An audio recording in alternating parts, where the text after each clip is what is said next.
प्यारे बच्चों, एक गांव में एक छोटा तालाब था जिसमें बहुत सारी मछलियां रहती थीं।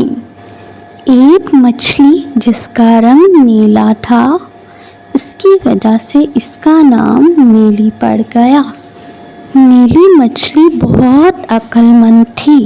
वो जो कोई भी काम करती बहुत सोच समझ कर करती थी। एक दिन उस तालाब के पास दो मछेरे आए और एक मछेरे ने कहा, ओहो देखो तो कितनी सारी मछलियां हैं। कल हम आएंगे और इन सब मछलियों को पकड़कर ले जाएंगे।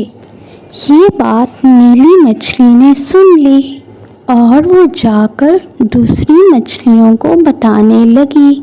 दूसरी मछलियाँ नीली मछली पर हंसने लगी और कहने लगी, अगर तुम्हें जाना है तो जाओ, हम सब यहीं रहेंगे।